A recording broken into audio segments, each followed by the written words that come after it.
So we're going to take a look at a couple different accordion panels, and the first one we're going to look at is done in JavaScript.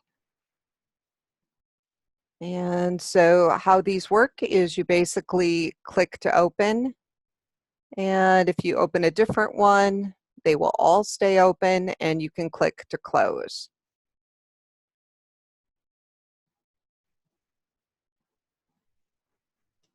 So how we did this.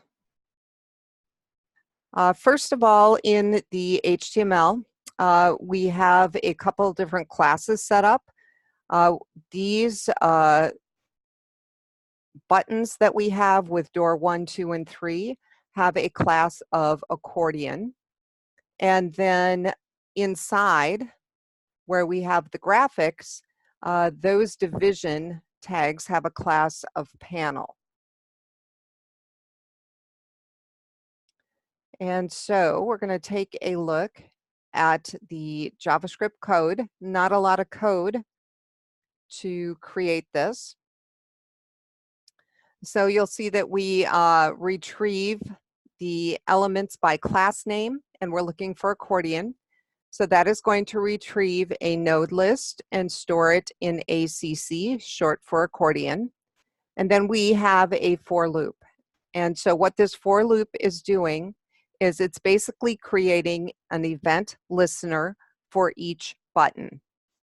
So it comes through and does the first one, subscripts in with a 0. That's going to give us the button for door number 1.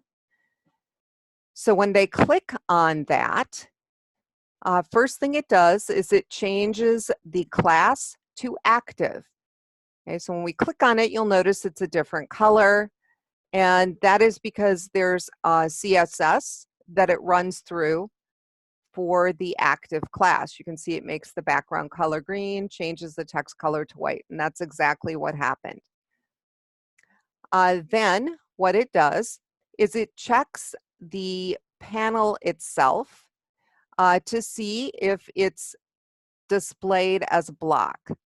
This one is, so if I click on this again, what happens is it changes the display to none.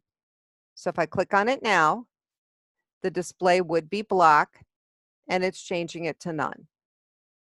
Okay. Now if I click on it and it comes through here, it's going to say, well, the display is not block, and so now I need to change the display to block. Okay. So once it's open, display is going to be block. Clicking on it changes the display to none. And if it's not open at all, clicking on it changes the display to block. That's all the event listener is doing. It's basically changing the active class, and then it is either opening or closing the panel, basically displaying it or hiding it. Okay, and that is the extent of the JavaScript to create this.